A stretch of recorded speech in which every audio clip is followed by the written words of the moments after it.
So before we can actually work on the rear brakes on this F150, this is equipped with a electric parking brake, which is activated by this nifty switch right here. And so because it has a rear electric parking brake, that we actually have to put the vehicle into brake maintenance mode.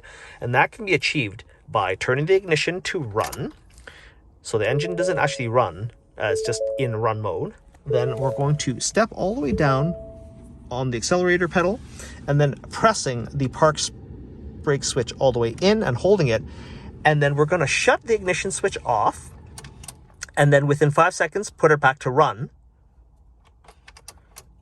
and then keep holding the gas pedal and the switch down, and now it says parking brake maintenance mode.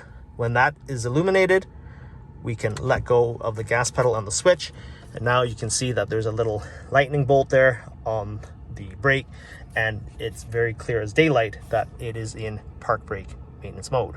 So now you can still drive the vehicle around, to move it around if you have to, but just remember that the parking brakes right now are disabled. We need to retract this piston right here on our caliper, and rather than pushing the fluid back into the master cylinder, since we have to bleed the brakes, that it's better off to take the bleeder cap off using a 7/16 wrench and loosening the bleeder valve and attaching a hose onto the nipple, cracking that open,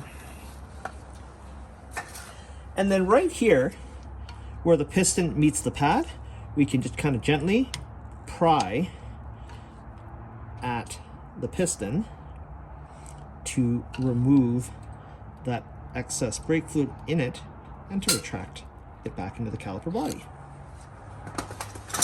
Once you get a bigger gap, take a pry bar and continue just prying gently against the cylinder. It should go in very effortlessly. Pry it in until it can no longer move. Close your bleeder valve, and then remove your hose.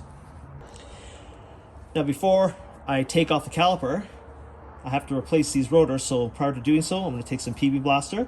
I'm just going to soak the lug studs and the center hub here, because this vehicle's got about 80,000 kilometers on it in the salty roads, and it's going to rust onto the hub if we don't spray that on just to let it penetrate. Using a 13mm socket, we're going to loosen the top caliper and lower caliper glide pin securing bolts.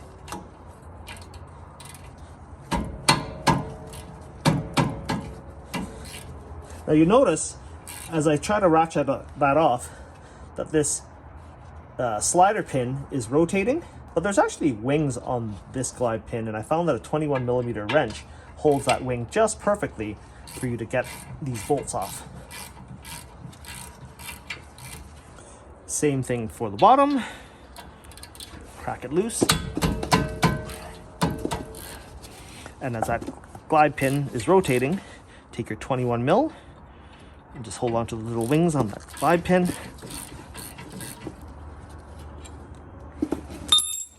Now take the caliper off, you simply lift it up and away, and we don't even have to disconnect the hoses or any of the connectors, you shouldn't have to, and just rotate it and then just place it on top of the rear axle like that.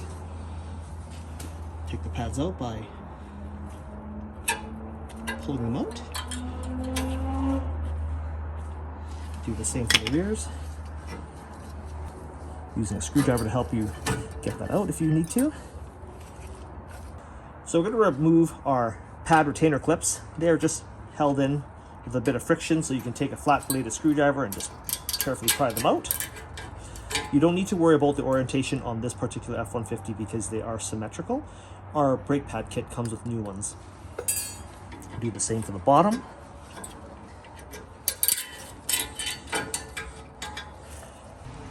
Lubricate the glide pins by removing them, by just simply pulling on them. The whole boot will just come off. Wipe off the old grease on it, or the old lubricant.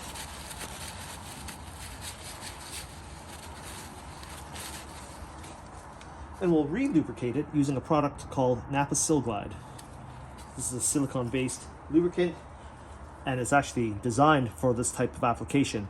Now our brake pad kit actually comes with a lubricant, but I like using Seal Glide better because it tends to not cause these rubber sort of friction sleeves on the glide pins to swell up over time. So we just apply a little bit onto that, and then to reinstall, we twist it while we're pushing it in, and then continue twisting it and just push firmly down.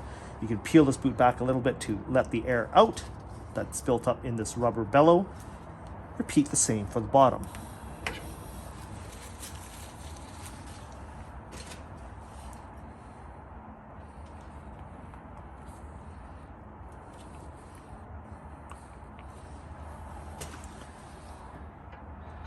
Reinstall.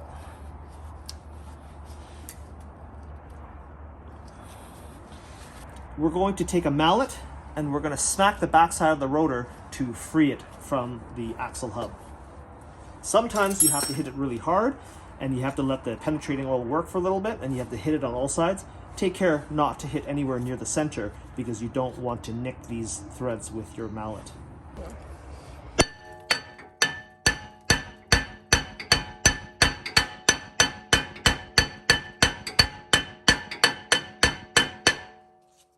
She's a stubborn one. Rotate it.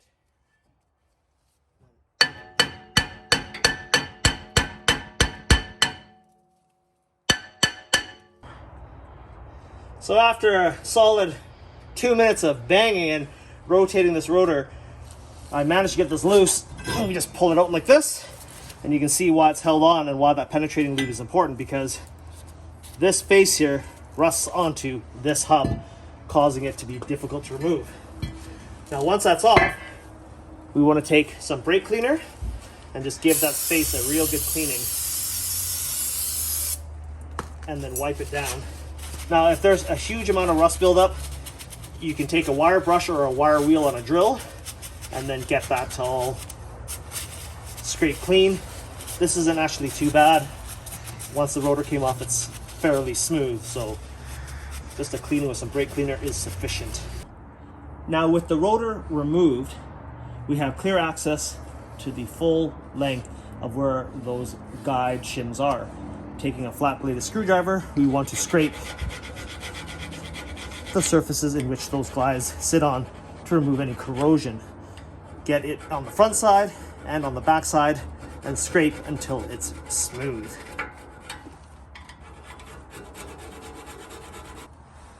Give it a spritz with some brake cleaner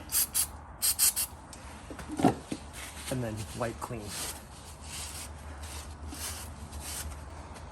Now in our brake kit, we've got a set of new pads, a set of new caliper to glide pin bolts, and some new stainless steel guides, as well as some lubricant, which we didn't use. We used that Seal Glide instead.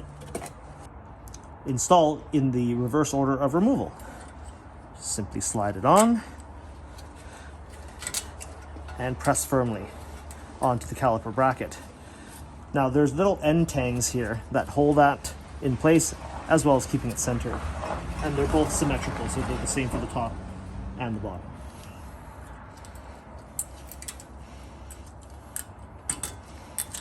Brand new rotors come shipped with a very light spray coating of oil, and that's to protect it from corrosion during transit. So to get that off, we just take a little bit of our brake cleaner, spritz it on that surface, and then using a clean towel, wipe that clean. Coating on our towel here. We're going to flip it around and repeat the same for the face.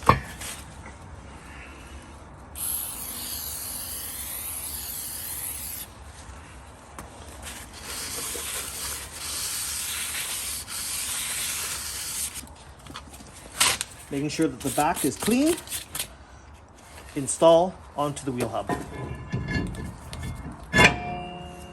Okay, so we decided not to go with the genuine Ford pads and go with something a little bit better. So I've got these aftermarket Brembo brake pads. Again, like the stainless steel slides, they are symmetrical, so they're the same whether it's the outboard or inboard pad. So to install these, you line up this little groove against the spot on the guide, and then just slide them in like like that. And then repeat the same for the inboard pad.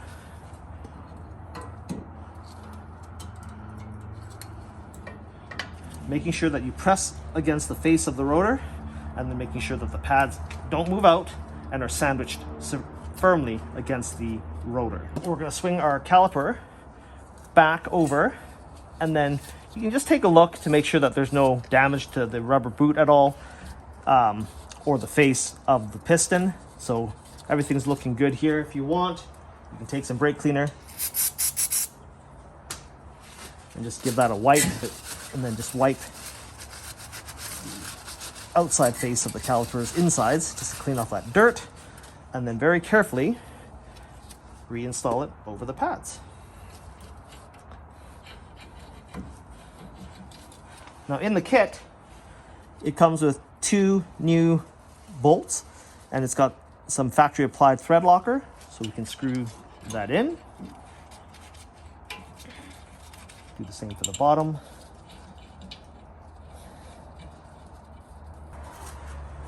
Using our 20mm wrench, hold on to little slide pin wings, and then tighten your bolts to 27 foot-pounds.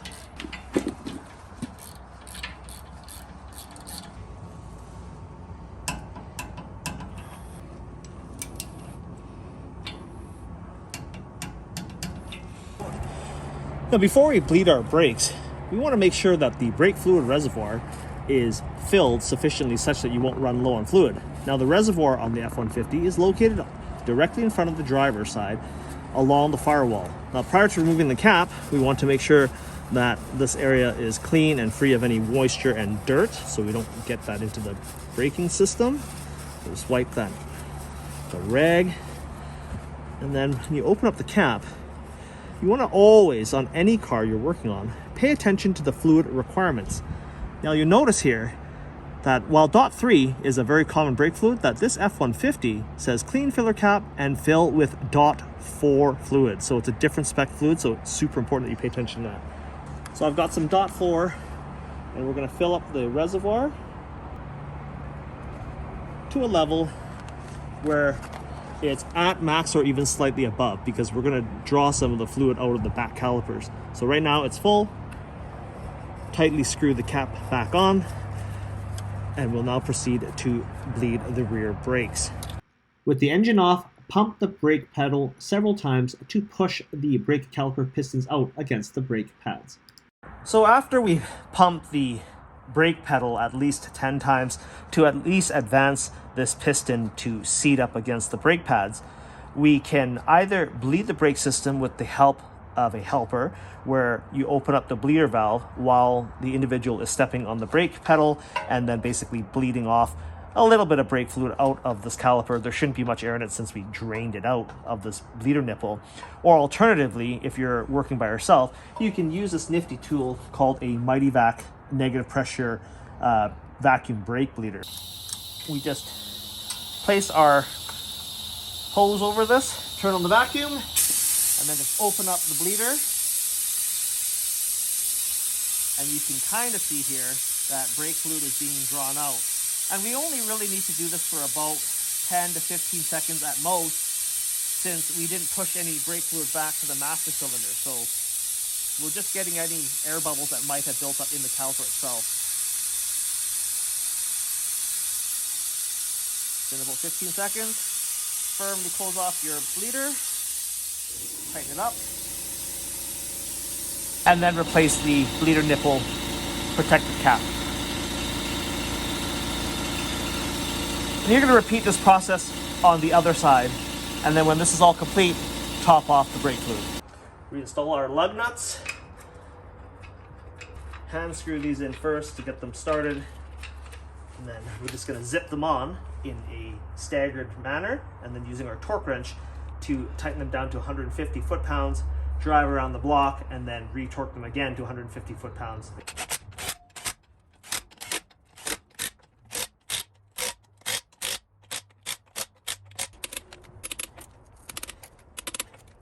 Now, after we bleed our brakes, that we want to start the engine and then firmly pump the brake pedal several times just to make sure the brake system is pressurized, because especially when you're using a vacuum bleeder, that the brake pedal can feel extremely soft and you'll have no braking pressure until this is all pumped up.